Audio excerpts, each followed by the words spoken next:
صفات اور علم اور قرآن کی نسبت اس وقت تک برقرار رہے گی جب تک اپنے اساتذہ سے تعلق قائم رہے گا. اللهم صل على محمد وعلى آل محمد كما صليت على إبراهيم وعلى آل إبراهيم إنك حميد مجيد. اللهم بارك على محمد وعلى آل محمد كما باركت على إبراهيم وعلى آل إبراهيم إنك حميد مجيد.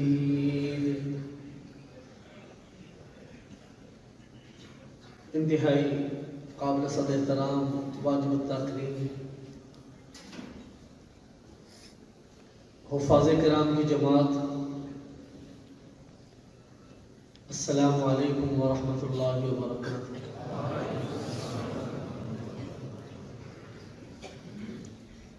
یہ ہم سب کے لیے بہت سعادت کی بات ہے،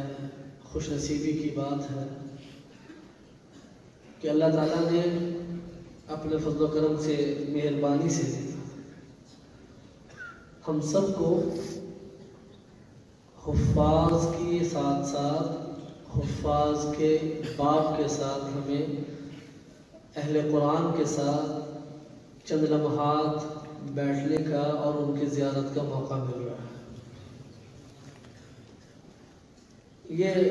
گھڑیاں، یہ لمحات ہماری آنے والی زندگی کے لیے بہت بڑا سرمایہ ہے اور بہت قیمتی یادگار ہے یہ، اور اپنی آنے والی نسلوں کے لیے بہت قیمتی اور نایاب چیز ہوگی کہ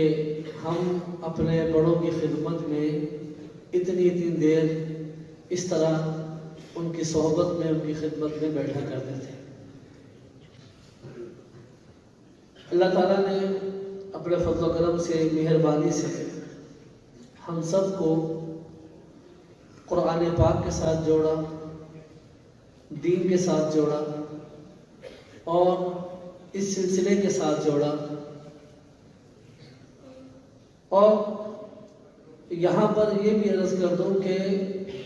اس سلسلے پر اور اس مادر علمی ہماری، اس پر اللہ تعالیٰ نے اپنا خاص رحم و کرم و فضل کا معاملہ فرمایا کہ قرآن پاک کی بہاریں، نسبتیں، انعامات اور انوارات، اس کی محنت تو پوری دنیا میں ہو رہی ہے، لیکن اللہ تعالیٰ کا انتخاب ہے کہ اس قرآن پاک کی نسبت کو جتنی تیز رفتاری، قبولیت اور محبوبیت اللہ تعالیٰ نے ہمارے سلسلے کو عطا فرمائی ہے، ہمارے بزرگوں کے بقول اس کی مثال ملنا مشکل ہے. یہ چیز اللہ تعالیٰ نے ہمارے بڑوں کو کیسے عطا فرمائی؟ یہ صلہ ہے، انعام ہے کہ اللہ کی نافرمانیوں سے بچتے ہوئے، حضور اقدس صلی اللہ علیہ وسلم کی اتباع کرتے ہوئے، اپنے بچپن اور جوانی کے وہ قیمتی لمحات جو عام طور پر انسان لڑکپن اور جوانی کے مشاغل میں گزار دیتا ہے، وہ مراحل اور زندگی کے وہ لمحات ان حضرات نے اپنے بڑوں کی خدمت میں صرف کر دیے، ان کی خدمت میں، ان کی صحبت میں، اور یہ کہہ لیا جائے کہ فنا فی اہل قرآن، ان کے اندر اس طرح فنا ہو کے گزارے، تو اللہ تعالیٰ نے اس کا ان کی زندگی میں یہ صلہ عطا فرمایا کہ اتنا بڑا مجمع ماشاءاللہ جو صرف ایک شہر کی پیداوار ہے، ایک شہر میں ان کا ماشاءاللہ جیتے جاگتے بیٹے موجود ہیں، جس کو قرآن کریم نے کہا وَبَنِينَ شُهُودًا، بیٹے ہوں اور بیٹے بھی حاضر باش ہوں. تو مبارکباد کے مستحق ہیں میرے عظیم والد، جو اپنی روحانی اور نسبی اولاد کو اپنی زندگی میں اتنی بڑی تعداد میں، صرف اولاد نہیں، حاملین قرآن اولاد، قرآن کے سرچشمے، قرآن پاک کے مرکز اور مخزن، قرآن پاک کے ذخیرے ان کے سامنے موجود ہیں، اپنی زندگی کی بہاروں میں یہ دیکھ رہے ہیں۔ میں دل کی گہرائیوں سے اس نعمت کے حصول پر جو اللہ تعالیٰ نے ان کو عطا فرمائی ہوئی ہے، میں مبارکباد پیش کرتا ہوں، اور اپنے لیے بھی، آپ کے لیے بھی دعا کرتا ہوں کہ اللہ تعالیٰ ہماری زندگی کے اور ہماری زندگی کے نامہ اعمال میں یہ نعمتیں اور بہاریں لکھتے رہیں۔ اللہ تعالیٰ نے جہاں اور چیزیں اپنے فضل و کرم سے، مہربانی سے ان کو آسان عطا فرمائے، جب سے یہ آنکھیں کھولی ہیں، شعور سنبھالا ہے، اس وقت سے اہل قرآن کی خدمت میں دیکھا ہے، طلباء کی، اساتذہ کی خدمت میں دیکھا۔ اس کے ساتھ ساتھ اللہ تعالیٰ نے خیر خواہی کا جذبہ، محبت کا، خیر خواہی کا جذبہ کہ جن سے تعلق قائم ہو گیا، جن سے تعلق جڑ گیا، ان کو اپنے ساتھ صرف درسگاہ کی حد تک نہیں کہ صرف درسگاہ میں وہ بچہ پڑھنے آیا اور درسگاہ سے بچہ پڑھ کے واپس چلا گیا، اور فارغ ہونے کے بعد نہ بچے کو استاد کا پتہ ہے، نہ استاد کو بچے کا پتہ ہے۔ وہ ہیرا اور جواہر جس پر والدین نے محنت کی، اساتذہ نے محنت کی، ادارے کا لاکھوں روپے خرچ ہوا، قوم کا سرمایہ لگا اس کے اوپر، تو وہ جوہر، وہ قیمتی ہیرا کس جگہ چلا گیا، اس کی فکر اللہ تعالیٰ نے ان کو عطا فرمائی۔ آج جب ہمارے سر کے بال سفید ہو رہے، بچپن سے ہم نے یہ چیز حضرت کی زندگی میں دیکھنی شروع کی۔ 10 محرم کا موقع ہو، اور اس کے بعد پھر فیصل آباد کے نہیں بلکہ پورے پاکستان میں جہاں بھی اہل قرآن ان کے شاگرد پڑھا رہے ہیں، ان کی زندگی میں، ان کی درسگاہوں میں، ان کے اعمال میں اور ان کی صلاحیتوں میں نکھار پیدا کرنے کے لیے فکر کا جذبہ عطا فرمایا۔ تو الحمدللہ جب سے یہ آنکھیں کھولی ہیں، اس وقت سے یہ چیز ہم دیکھ رہے ہیں۔ یہ جو ہمارے اس وقت کے سامنے جو موجود ہیں، عام طور پر یہ فیصل آباد کے وہ حفاظ و علماء ہیں جنہوں نے بانگولی مسجد میں اور جامعہ دارالقرآن میں اور اس کی شاخوں میں قرآن پاک کی یہ نسبت حاصل کی، اور فارغ ہو کر، سند فرار لے کر زندگی کے نہ جانے کون کون سے مراحل میں وہ قدم رکھ چکے ہیں۔ اور یہاں پر میں اپنی ان آنکھوں سے دیکھ رہا ہوں الحمدللہ کہ انجینئر بھی بیٹھے ہیں، ڈاکٹر بھی بیٹھے ہیں، اور اس میں پولیس کے افسران بھی بیٹھے ہیں، اور وکلاء بھی بیٹھے ہیں، تاجر بھی بیٹھے ہیں،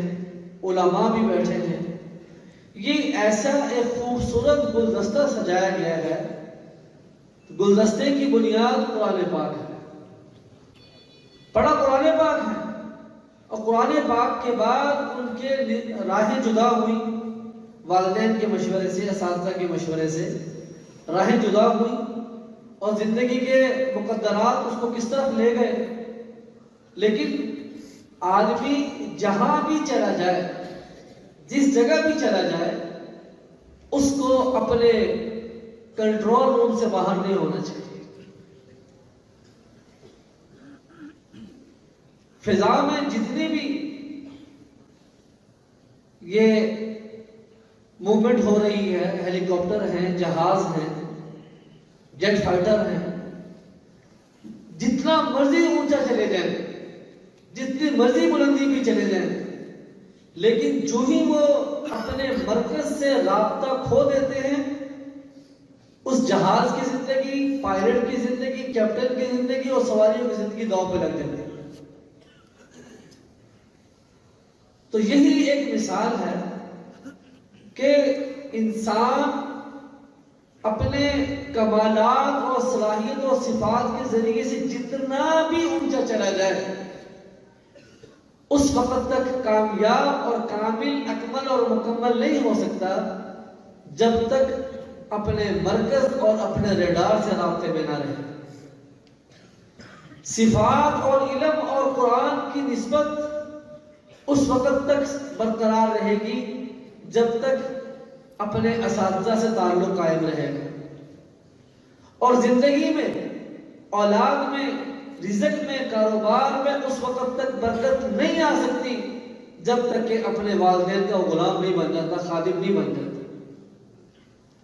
میں نے اپنی زندگی کے ان 40-41 سالوں میں کسی صاحب علم و فضل کو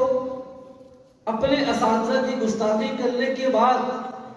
ترقی کرتے نہیں دیکھا، اور کسی بڑے سے بڑے تاجر کو، بڑے سے بڑے صلاحیت والے انسان کو اپنے والدین کی گستاخی کے بعد ترقی کرتے ہوئے نہیں دیکھا۔ دونوں راستوں کی ترقی، دونوں راستوں کی بلندیاں، بلکہ یہ کہا جائے کہ اس جہاں میں جس نے بھی ترقی کرنی ہے، جس نے بھی آگے جانا ہے،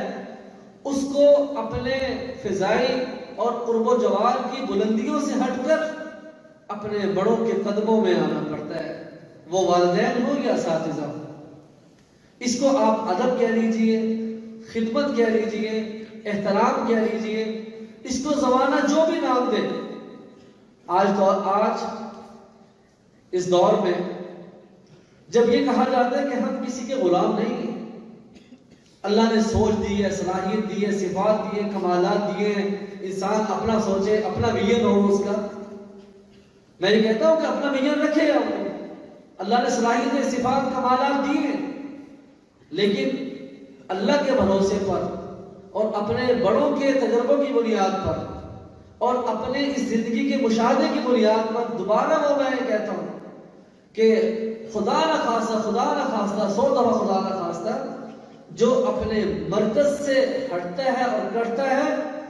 اس کے آگے کے راستے مسدود اور بند ہو جاتے ہیں، بلاک ہو جاتے ہیں۔ تو آپ حضرات نے زندگی کے جس میدان میں بھی قدم رکھا اور آپ آگے بڑھ رہے ہیں، ترقی کر رہے ہیں، تو آپ کو اپنی ترقی کے پیچھے نہیں بھولنا چاہیے کہ پیچھے میری ماں کی دعا ہے، میرے باپ کی دعا ہے۔ اور اگر آپ قرآن پاک میں تراویح میں مصلی سنا رہے ہیں،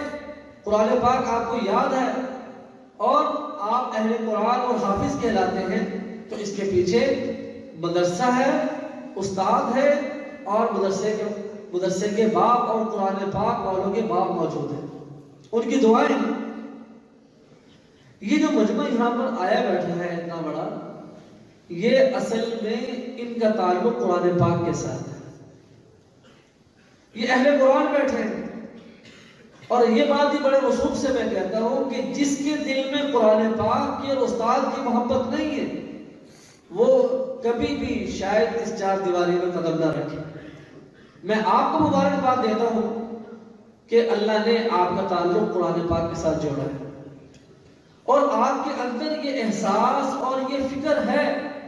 یہ احساس اور فکر کی علامت ہے کہ آپ اپنے اساتذہ کے قدموں میں، اساتذہ کی صحبت میں بیٹھے، اور یہ محبت اور یہ فکر اور یہ احساس ہر آنے والے زمانے میں، ہر آنے والے وقت کے ساتھ آپ کو انشاءاللہ اونچا لے کے جائے گا۔ یہ قرآن پاک حضور صلی اللہ علیہ وسلم پہ نازل ہوا، اور صحابہ کرام نے بڑی محنت سے حاصل کیا۔ حضور صلی اللہ علیہ وسلم کی بڑی محنت ہوئی، صحابہ کرام میں محنت ہوئی، آپ کے شاگرد صحابہ کرام ہیں، اور صحابہ کرام میں عربی بھی ہیں، عجمی بھی ہیں، اور عرب بھی ہیں، اور عرب کے قبائل کے بعد دور دراز کے لوگ بھی ہیں۔ اور کس طریقے سے محنت فرمائی رسول اللہ صلی اللہ علیہ وسلم نے۔ آج حضور صلی اللہ علیہ وسلم کے زمانے کو گزرے ہوئے تقریباً 1450 سال گزر گئے،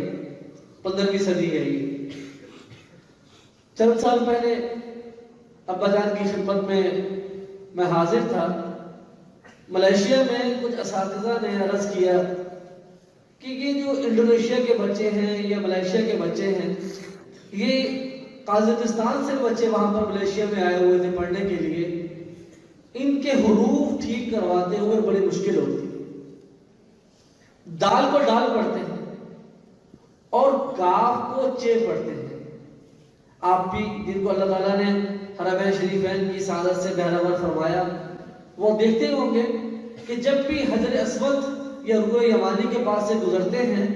تو کئی ممالک کے لوگ اللہ اکبر کے بجائے اللہ اکبر، اللہ اکبر، اللہ اکبر کے بجائے اللہ اکبر کہتے ہیں۔ اور یہ جیسے قرآن بل ہوا قرآن مجید، تو وہ دال کے بجائے یہ ملیشیا، انڈونیشیا، تھائی لینڈ کے لوگ ان کی زبان میں ڈال لیں گے، ڈال ہے مجید، ودود، اس طرح وہ کہتے ہیں کہ پورے قرآن پاک پہ محنت تو ان پہ ہوتی ہی ہوتی ہے، لیکن ہماری زیادہ صلاحیت اس پہ لگتی ہے کہ ان کا یہ تلفظ ٹھیک کرائیں۔ اور قرآن پاک کے تقریباً ہر صفحے میں دال کا لفظ ہے، تو ہر رکوع میں تقریباً کہیں نہ کہیں یہ لفظ آتا ہے، تو ہمیں بڑی مشکل پیش آتی ہے، ہم تھک جاتے ہیں، کھپ جاتے ہیں اس کے اوپر۔ استاد تو اپنی ہاتھ کھڑے کر رہے تھے، لیکن بڑوں کی سے تعلق کا جو فائدہ ہوتا ہے، نتیجہ جو ملتا ہے، وہ یہ ہوتا ہے کہ بڑے اپنی حکمت اور بصیرت اور دانائی سے، اصل میں بات یہاں ایک اور کہنا چاہتا ہوں آپ حضرات سے، بڑوں کی زبان میں تو اللہ نے تاثیر رکھی ہوتی ہے، لیکن جو اصل تاثیر ہوتی ہے وہ بڑوں کے پاس حاضر ہونے کی اور ان کی صحبت کی تاثیر ہوتی ہے۔ ایک بھٹی کے پاس سے ہم گزرے، وہاں پر آگ جل رہی ہو تو اس کے اثرات آتے ہیں۔ گرمی کے موسم میں جون جولائی کا مہینہ ہے، ہم کسی ایئر کنڈیشن والے کمرے کے پاس سے گزرے تو ٹھنڈی ہوائیں آتی ہیں۔ میں اور مولانا عزیز الرحمان صاحب ایک سفر میں حرمین شریفین میں اکٹھے تھے، تو مسجد نبوی شریف سے واپسی پہ اپنے بلڈنگ میں جاتے ہوئے جب بڑی بڑی بلڈنگوں کے پاس سے گزرتے ہیں تو جب ان کے دروازے کھلتے ہیں تو اندر سے ٹھنڈی ہوائیں آتی ہیں۔ تو رمضان کا مہینہ تھا، ظہر کی نماز کے بعد جب واپسی وہاں سے ہوئی تو جتنے دن بھی وہاں سے ہم گزرتے تو یہ کہتے ہوئے گزرتے کہ جنت کی کھڑکی کھلی ہے، ٹھنڈی ہوا لے رہے ہیں، اے سی کے سامنے سے گزرے ٹھنڈی ہوا۔ اور ایک مرتبہ فیصل آباد کی ایک صابن بنانے والی فیکٹری میں ہم گئے، تو جو ان کا ابتدائی مرحلہ ہے رمضان مبارک کا مہینہ، اور ہم وہاں، وہ ہمیں فیکٹری کے مالک وہاں لے گئے، تو جہاں پر سوڈا ڈال کر اتنی خطرناک بھٹی تھی کہ وہاں پر چند سیکنڈ کھڑے ہونا مشکل ہے، تو وہ حاجی صاحب فرمانے لگے کہ صاحب میں آپ کو اس لیے یہاں پہ لایا ہوں، تو آپ تو روزے رکھتے ہو چھت کے نیچے، یہاں پہ ایک ایسے ایمان والے لوگ بھی ہیں کہ آپ کے لیے ایک سیکنڈ کھڑا ہونا مشکل ہے، لیکن یہاں پر ایسے کامل ایمان والے مومن بھی ہیں جن کا روزہ بھی ہے اور صبح سے شام تک یہاں کام بھی کرتے ہیں۔ جہنم کی ایک نظیر دکھائی ہے انہوں نے کہ ایک سیکنڈ وہاں پر کھڑے ہونا مشکل ہے، تو وہاں پر وہ لوگ اپنے روزے پورے کر رہے ہیں۔ کتنے وہاں شہر میں ایسے لوگ ہیں پلے داری کا کام کر رہے ہیں، ان کو چھت نصیب نہیں ہے لیکن روزے رکھ رہے ہیں۔ تو اصل بات جو میں نے کہا تھا کہ جب انسان کے اندر یہ احساس پیدا ہو جائے اور کمال والے لوگوں کی خدمت میں چلا جائے، اب مثال کے طور پر حضرت کی زندگی تقریباً اس ٹائم 75 اور 76 کے درمیان ہے تقریباً، اب زندگی گزری قرآن پاک میں، یہ پاور سٹیشن جو اندر سسٹم جو ہے جو اس پورے نظام کو چلا رہا ہے، ایک فکر ہے اور سب کو متحرک رکھا ہوا ہے، جو ان کے پاس آئے گا، اے سی کے پاس جائے گا تو ٹھنڈک ملے گی، اور بھٹی کے پاس جائے گا تو گرمی ملے گی۔ جب اہل قرآن کے پاس جاؤ گے، ان کی صحبت میں بیٹھو گے تو قرآن پاک کی فکر ملے گی۔ تو یہ جو ہم یہاں پر بیٹھے ہیں تو ہمیں یہ قرآن پاک کی فکر والوں کی صحبت نصیب ہوگی۔ جیسے باہر ہم ہیں، باہر سردی ہے، ہیٹر کے سامنے جائیں گے تو گرمی ہے، تو اہل قرآن کے پاس ان کی صحبت اختیار کریں گے تو قرآن پاک کی محبت، قرآن پاک کی عشق کی آگ ہماری اور زیادہ تیز ہو جائے گی۔ یہی وجہ ہے کہ صحبت کا دنیا میں بدل نہیں ہے۔ صحابہ کرام کے بعد اس روئے زمین پہ کوئی جتنا مرضی بڑا ولی آ جائے، وہ غوث، قطب، ابدال، جتنا مرضی آ جائے، لیکن قرآن پاک ساری زندگی پڑھے، ساری زندگی روزہ رکھے، ساری زندگی اللہ کے راستے میں جہاد کرے، ساری رات قرآن پاک پڑھے، نماز پڑھے، لیکن وہ صحابیت کا مرتبہ نہیں حاصل کر سکتے، اس لیے کہ صحابہ کرام نے رسول اللہ صلی اللہ علیہ وسلم کی صحبت اختیار کی۔ اس صحبت کے نتیجے میں انسان کے اندر یہ فکر پیدا ہوتی ہے کہ میں نے کام کو کیسے لے کے چلنا ہے۔ وہ ملیشیا میں جو شاگرد بیٹھے ہوئے تھے، جو ان کا سب سے بڑا مسئلہ تھا ڈال کا، تو انہوں نے اپنا سوال رکھا، اپنی فکر رکھی، پریشانی رکھی۔ ہمیں بھی چاہیے کہ ہمیں کوئی مسئلہ پیش آئے، مالی مسئلہ پیش آئے، اپنے والدین سے رابطہ کرے، ان سے دعائیں لیں، ماں کی خدمت کرے، باپ کی خدمت کرے۔ قرآن پاک کے مسئلے میں کوئی مسئلہ پیش آ رہا ہے، اپنے استادوں کے پاس جائیں، ان کی خدمت کریں، ان سے دعائیں لیں۔ تو انہوں نے سوال کیا، تو اس کے جواب میں ابا جان نے جو فرمایا وہ آج تک میرے دل کی تختی پہ لکھا ہوا ہے۔ ابا جان نے فرمایا کہ اس سے اندازہ لگاؤ کہ رسول اللہ صلی اللہ علیہ وسلم نے صحابہ کرام میں کتنی محنت فرمائی تھی، اور صحابہ کرام نے جب رسول اللہ صلی اللہ علیہ وسلم کی حکم کی تعمیل کرتے ہوئے عجم میں قدم رکھا ہے، چائنا تک گئے ہیں، اور آپ صلی اللہ علیہ وسلم کے اس قرآن پاک کو، دین کو لے کے جب عجم میں گئے ہیں تو عجم والوں پہ کتنی محنت کی، اور حضور صلی اللہ علیہ وسلم کے صحابہ یہ قرآن پاک آپ کے اس پاکستان میں لے کے پہنچے ہیں، بلوچستان کے ساحل تک پہنچے ہیں، اور ان کی محبتیں اور ان کی محنتیں یہاں ایسی پہنچی ہیں، اور ان لوگوں نے ایسی محنت کی ہے کہ اور یہاں کے لوگوں نے قرآن پاک والوں سے ایسا سلوک کیا ہے کہ آج یہ کہا جا سکتا ہے کہ بلا شبہ روئے زمین پہ قرآن پاک کا سب سے بڑا مرکز یہ پاکستان ہے۔ یہ اس لیے نہیں کہ ہم پاکستان میں بیٹھے ہیں، پاکستان کے قرہ مسجد نبوی شریف پہ جائیں، بیت اللہ شریف پہ جائیں، سعودی عرب میں قرآن پاک اترا ہے، یہ نزول وحی کا مرکز ہے قرآن پاک کا سعودی عرب، لیکن آپ کو وہاں پر ائمہ، حرمین شریفین کی مسجدوں کے علاوہ جو ائمہ نظر آئیں گے وہ پاکستان کے ائمہ، اور مسجد نبوی شریف میں اگر مدرسین نظر آئیں گے قرآن پاک پڑھانے والے، وہ بھی پاکستان کے، اور آپ کو مبارک ہو، یہ اعزاز اللہ نے اپنے فضل و کرم سے، مہربانی سے ہمارے اس گھر کو عطا فرمایا ہے کہ الحمدللہ پاکستان جو پورے عالم اسلام، پوری دنیا کے قرآن پاک کا سب سے بڑا مرکز ہے، اس سب سے بڑے مرکز کا سب سے بڑا مرکز قرآن پاک کا یہ آپ کا دار القرآن ہے۔ قرآن پاک کی تدریس، معیار، تربیت اور اساتذہ کی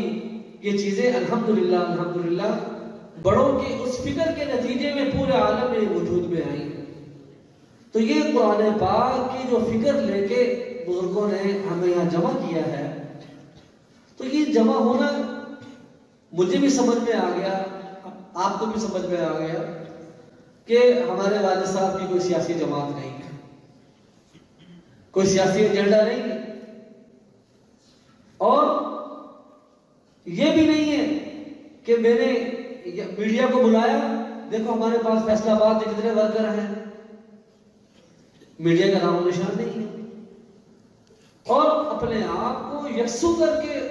اور یاد رکھیں کہ دینی خدمت ہمیشہ یکسوئی کے ساتھ ہی ہوتی ہے، اور جو لوگ باہر کام کر رہے ہیں اللہ ان کی خدمات مبارک کرے، وہ ہمارے سر کے تاج ہیں، لیکن قرآن پاک کی اور حدیث مبارکہ کی یہ تعلیم عام طور پر یکسوئی مانتی ہے، تنہائی مانتی ہے، اور اللہ سے تعلق اور اللہ سے رابطہ، یہ سارے دینی کاموں کی جان اور بنیاد ہے۔ اللہ ہمیں اس کی توفیق عطا فرمائے۔ تو یہ آج جو ہم جمع ہیں، یہ ہر سال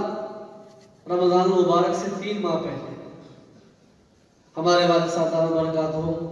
فیصل آباد والوں کو جمع کرتے ہیں، اور آپ سب کو بلا واسطہ ڈائریکٹ آپ سب کو پیغام دیتے ہیں کہ 3 ماہ رہ گئے، اب اگر آپ میں سے میں یا کوئی آپ میں سے کوئی سست ہے وہ بیدار ہو جائے۔ الارم ہے یہ، جگانے کے لیے ہمیں بلایا گیا کہ اگر ہم سے کوئی سستی ہو گئی ہے، کوتاہی ہو گئی ہے، پچھلے رمضان مبارک سے لے کے اب تک قرآن پاک کو پھیرا نہیں آیا، ہم منزل نہیں پڑھ سکے، ہم سے سستی ہو گئی ہے، کوتاہی ہو گئی ہے، اب ہمیں جاگ دینا چاہیے۔ رمضان مبارک اب قریب آ گیا ہے، اب رمضان مبارک آنے میں 3 ماہ اور 4 دن باقی رہ گئے، 3 ماہ اور 3-4 دن باقی رہ گئے۔ تو 3 ماہ پہلے اس طرح کا مجمع ہم اکٹھا کرتے ہیں، بجائے بلاتے ہیں،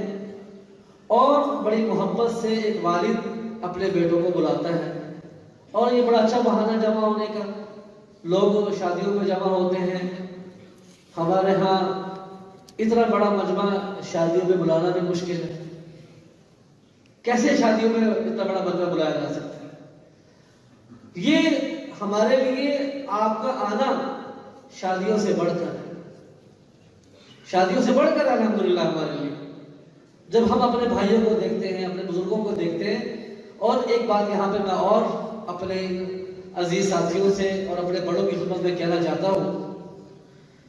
جب بچپن میں ہم یہ سلسلہ دیکھتے تھے، اس وقت ابا جان کا سلسلہ جوانی کی طرف گامزن تھا، اور مجھے یاد ہے اس وقت کے مشوروں میں یہ بات طے ہوتی تھی کہ جب یہ نوجوان اس مجلس میں آئیں گے، ان کو کنٹرول کیسے کرنا ہے، قابو کیسے کرنا ہے۔ تو بڑے بڑے اساتذہ کی ڈیوٹیاں لگتی تھی کہ کنٹینوں پہ چلے جاؤ، مورچے خانے پہ چلے جاؤ، یہ لوگ آتے بیان سننے کے لیے اور بیان کے بجائے باہر پھرتے رہتے ہیں۔ اس طرح کی مشاورت بھی ہوا کرتی تھی۔ لیکن گزشتہ 4-5 سال سے میں خود بھی دیکھ اس کا مشاہدہ، خود اس میں شریک ہوں، لیکن ہمارے مشورے میں اب وہ بات نہیں آتی کہ یہ نوجوان لڑکے آتے ہیں، بیان میں بیٹھتے نہیں، باہر پھرتے رہتے ہیں۔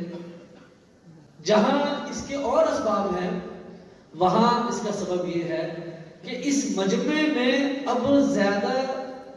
لوگ، زیادہ تعداد ان کی آ گئی ہے جو الحمدللہ اب شادی شدہ ہو گئے، ان کے سر پہ ذمہ داری آ گئی ہے، ان کے بچے بڑے ہو رہے ہیں، اور آج تو ماشاءاللہ کافی بڑی تعداد ایسی بھی ہے جو اپنے بچوں کو ساتھ لے کے آئے اور وہ بھی حافظ بن چکے ہیں۔ ایک بہت بڑی تعداد ہے ایسی۔ پہلے والد اکیلے آتے تھے، والد کو قابو کرنے کے لیے مشورے ہوتے تھے، لیکن جب اولاد ہو جائے تو باپ خود ہی قابو آئے۔ شادی ہو جائے، اولاد بڑی ہونی شروع ہو جائے تو پھر خود بخود باپ قابو آ جاتا ہے۔ اب باپ خود بھی قابو ہونے کو تیار ہے اور اولاد کی بازو پکڑ کے لا رہا ہے کہ کاشت جیسے آپ نے ہمیں قابو کیا تھا، ہماری اولاد کو بھی قابو کرو۔ اپنی اولاد کو یہ سعادت دینے کے لیے جس صحبت سے آپ کو فائدہ ہوا ہے، تو اپنی اولاد کو بھی یہاں لا رہے ہیں۔ کتنے ماشاءاللہ یہاں پہ ایسے بزرگ بیٹھے ہیں جن کے بچے ان کے ساتھ ہیں، اس مجلس میں موجود ہیں، باپ بھی موجود ہے، بیٹا بھی موجود ہے، اور بلکہ اب تو حالات ایسے بنتے جا رہے ہیں کہ اگلے چند سالوں میں شاید پوتا بھی ساتھ ہی آ جائے۔ تو بہرحال بات اس طرح چلی کہ یہ اصل میں یہ قرآن پاک کا اور اہل قرآن کے ناطے جمع ہیں، اور رمضان مبارک ہمارے قریب آ رہا ہے، ہم اس کے قریب جا رہے ہیں۔ اور اصل میں حضور اقدس صلی اللہ علیہ وسلم خیر القرون کا زمانہ تھا۔ 2 ماہ پہلے صحابہ کرام کو جگاتے تھے، جب رجب کا چاند دیکھتے، اللہم بارک لنا فی رجب و شعبان وبلغنا رمضان۔ اسلامی مہینے کی ابتدا میں چاند دیکھ کے دعا پڑھنا مسنون ہے، تو رسول اللہ صلی اللہ علیہ وسلم رمضان مبارک آنے سے 2 ماہ پہلے صحابہ کرام کو متوجہ کرنے کے لیے اللہ سے دعا مانگ رہے ہیں، خود بھی متوجہ ہیں، اللہ سے مانگ رہے ہیں، اللہم بارک لنا فی رجب و شعبان وبلغنا رمضان۔ رمضان یہ نیکیوں کا سیزن آ رہا ہے، بڑی تیزی سے آ رہا ہے، یا اللہ یہ رجب اور شعبان اس میں برکت دے دے اور ہمیں جلدی سے رمضان کے قریب پہنچا دے. وبلغنا رمضان، ہمیں رمضان تک پہنچا دے اور درمیان میں برکت ڈال دے، رجب میں بھی اور شعبان میں برکت ڈال دے اور رمضان تک پہنچا دے. تو چونکہ اگلے ایک ماہ کے بعد آپ کی جامعہ کی سالانہ تقریب آنے والی ہے، اور سالانہ تقریب سے پہلے جس طرح یہ مجمع یہاں اکٹھا ہے، اس سے بڑا مجمع تقریباً پورے پاکستان سے ان مقیم طلباء کا، مدرسین کا آتا ہے جو اپنے اپنے مقامات پر قرآن پاک کی تدریس کی خدمات سر انجام دے رہے ہیں. اور جس طرح آج یہاں ہم اکٹھے ہیں، آپ کی مجلس تو بمشکل 3 سے 4 گھنٹے کی ہے، وہ لوگ بدھ کو آتے ہیں. بدھ کا دن جمعرات صبح سے لے کر جمعرات کی رات 2-3 بجے تک مسلسل یہ 2-2.5 دن کا اتنا بڑا اجتماع ہوتا ہے. الحمدللہ مدرسین پورے پاکستان سے آتے ہیں اور اس کے اثرات محسوس کرتے ہیں. وہ کہتے ہیں کہ ہمیں پورے سال کا پیٹرول مل گیا. وہ درسگاہوں میں جاتے ہیں اور جا کے محنت کرتے ہیں اور یہ کہتے ہیں کہ ہم اپنے بڑوں کی خدمت سے واپس آئے ہیں اور ہمیں پورے سال کا پیٹرول مل گیا درسگاہ کا. تو میں بھی یہ کہتا ہوں کہ جب یہ شہر فیصل آباد کے ہمارے حفاظ جمع ہوتے ہیں، ہم بھی یہ کہتے ہیں کہ ہمیں رمضان المبارک کا کم سے کم پیٹرول مل گیا ہے. اور اس مجمع کی برکت سے جہاں اور تبدیلیاں آتی ہیں، اس اجتماع کی برکت سے اور تبدیلیاں آتی ہیں، یہ کہ الحمدللہ قرآن پاک سنانے والوں کی تعداد الحمدللہ دن بدن بڑھتی جا رہی ہے ماشاءاللہ.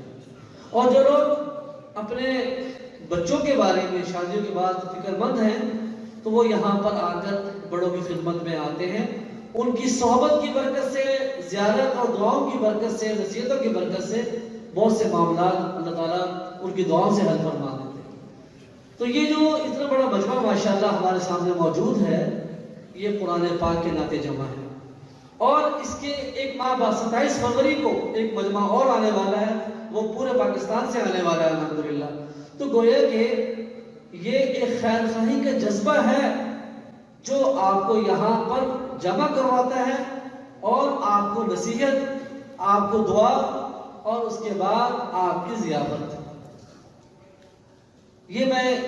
ایک جملہ آخر میں چند کلمات کہنے لگا ہوں. پہلی بات تو یہ کہ اب چونکہ رمضان المبارک میں امتحانات آ گئے ہیں، ایف اے والوں کے امتحانات خاص طور پر آ رہے ہیں، اور یہ امتحانات کا زمانہ شروع ہو رہا ہے، رمضان المبارک میں پرچے آ رہے ہیں. تو میں اس سلسلے میں اپنے بڑوں کی یہ تربیت کا نتیجہ بتانے لگا ہوں کہ جب میں انٹرنیشنل اسلامک یونیورسٹی اسلام آباد میں زیر تعلیم تھا، IIUI میں، رمضان المبارک کا مہینہ آیا 1 سال، تو ہمارا پہلا پرچہ اس وقت 9 رمضان المبارک کو تھا. پرچے جب شروع ہوئے، ہمارے پیپر شروع ہوئے، تو ابا جان نے فرمایا کہ قرآن پاک کا ناغانی کرنا، اور بڑوں کی تربیت بھی گود سے یہ چیز سیکھی ہے ہم نے الحمدللہ، قرآن پاک کا ناغانی کرنا. یونیورسٹی لیول کے پیپرز ہوں، آپ کو پتہ ہے، کالج لیول کے، اسکول لیول کے نہیں تھے، یونیورسٹی لیول کے پیپر تھے، اور پھر انٹرنیشنل اسٹینڈرڈ کے ہوں اور مصری اساتذہ پڑھانے والے ہوں. تو الحمدللہ اللہ کے فضل و کرم سے وہاں پر پھر 6 دن میں قرآن پاک مکمل کیا اور اس کے بعد پیپر دیے، الحمدللہ کامیاب ہوئے. اگلے سال پھر رمضان مبارک میں پھر ہمارا وہ پیپر شروع ہوئے، غالباً 4 رمضان تھا یا 5 رمضان تھا. اب فکر ہے کہ اب کیا کریں. تو الحمدللہ اللہ تعالیٰ کی توفیق و فضل و کرم سے مجھے یاد پڑتا ہے کہ مسجد گلشن زادن خان میں ہمارے قاری محمد علی صاحب نے انتظام فرمایا تھا. اللہ کا شکر ہے کہ 3 راتوں میں قرآن پاک وہاں مکمل سنانے کا موقع ملا. یہ بڑوں کی تربیت ہے، بڑوں کے ساتھ جڑنے کی برکت ہے، بڑوں کی ماننے کی برکت ہے. امتحان نام کی جو مرضی چیز آ جائے، زمانے کی کوئی مشکل بھی آ جائے، لیکن اپنے آگے اس کو آڑے نہیں آنے دینا. قرآن پاک کے نام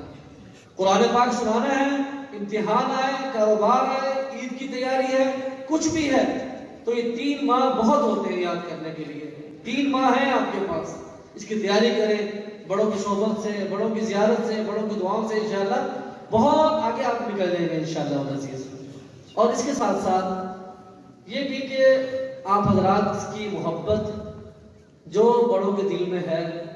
سچی بات تو یہ کہ میرا وجدان یہ کہتا ہے کہ آپ کو دیکھ کے ویسے جوان ہو جاتے ہیں، اتنی بڑی تعداد میں اپنے بچوں کو دیکھ کے ویسے جوان ہو جاتا ہے باپ جب اپنے بچوں کو دیکھتا ہے ویسے جوان ہو جاتا ہے۔ تو اس سلسلے میں ہمارے اساتذہ کرام اور ہمارے اہل فیصل آباد میں کچھ ایک جماعت ایسی ہے جو آپ کے بارے میں فکر مند رہتی ہے۔ ایک جماعت ہے جو باہر سے آنے والے مدرسین کی فکر کرتی ہے، ان کے کھانے کا، ان کی رہائش کا، قیام کا انتظام کرتی ہے۔ اور اسی جماعت کا ایک حصہ ایسا ہے جو آج آپ کو عشاء کی نماز کے بعد کھانا پیش کیا جائے گا، یہ آپ کے بڑوں کی طرف سے ہے، لیکن اس کا ایک جماعت انتظام کرتی ہے، مدرسے کے فنڈ سے اس کا کوئی تعلق نہیں ہے۔ یہ میں ہر دفعہ بات اس لیے دہراتا ہوں کہ یہاں پر ہمارے کچھ ساتھی پچھلے سال آئے یا پچھلے سال نہیں تھے، یہ دہرانا اس لیے ضروری سمجھتا ہوں کہ اللہ تعالیٰ نے بعض لوگوں کو بڑے پاکیزہ جذبات عطا فرمائے ہوتے ہیں کہ جی یہاں پر تو جی زکوٰۃ کے پیسے سے کھانا پکتا ہے، صدقات سے کھانا پکتا ہے۔ آپ حضرات کا جو پیسہ دیا جاتا ہے زکوٰۃ صدقات کا، وہ باورچی خانے کی مد میں جو طلبہ کھانا کھاتے ہیں ان کو ملتا ہے۔ آپ حضرات کے لیے گھی کا، گوشت کا، چاول کا، جتنے بھی انتظامات ہیں یہ باقاعدہ ایک جماعت ہے وہ اس کا انتظام کرتی ہے۔ اور آپ کو یہ اس کا احساس بھی ہونا چاہیے کہ آج کے اس دور میں کسی کو ایک وقت کا کھانا کھلانا کوئی بغیر مطلب کے نہیں کھلاتا، کوئی ایجنڈا ہو، کوئی مطلب ہو اور کسی کو کاروباری اعتبار سے اچیو کرنا ہو تو وہاں پر کھانا کھلایا جاتا ہے اور وہاں پر ڈائننگ ٹیبل پہ یہ سب چیزیں طے ہوتی ہیں۔ تو ہمارا ایجنڈا ایک ہی ہے کہ قرآن، اہل قرآن اور رمضان اور ہمارا قرآن پاک کے ساتھ تعلق مضبوط ہو جائے۔ ایک ایجنڈے پہ ڈائننگ ٹیبل پہ ہم اکٹھے ہوئے ہیں، ڈائننگ ہمارے ہے اور اہل قرآن کی زیارت اور دعا پہ ہے، اور آپ کی اس پاکیزہ جذبات کے لیے ہم زکوٰۃ صدقات کے کھانا نہیں کھا سکتے، تو آپ کی اطلاع کے لیے عرض ہے کہ بڑے مطمئن ہو کے کھانا کھائیں کہ الحمدللہ آپ کے محبت کرنے والے ساتھی یہاں موجود ہیں، انہوں نے اسپیشل گوشت کا انتظام، چاولوں کا، گھی کا، مسالہ جات کا اور نقد اس کے اندر جو چیز اپنا حصہ شامل کیا ہے، تو آپ حضرات کو یہ پیش کیا جائے گا نماز کے بعد انشاءاللہ العزیز۔ تو آپ حضرات کی محبت کو اور آپ کے آنے کو ہم سب بہت اس پہ ہمیں خوشی بھی ہوتی ہے، ہمارے لیے اعزاز بھی ہے، ہمارے اساتذہ اس پہ مسرور بھی ہیں۔ اللہ پاک آپ کے آنے کو قبول فرمائے، اور یہ جو باتیں میں نے عرض کی ہیں اپنے بڑوں کے حوالے سے، اللہ پاک ہمیں زندگی کے آخری سانس تک اس سے وابستگی نصیب فرمائے۔ واخر دعوانا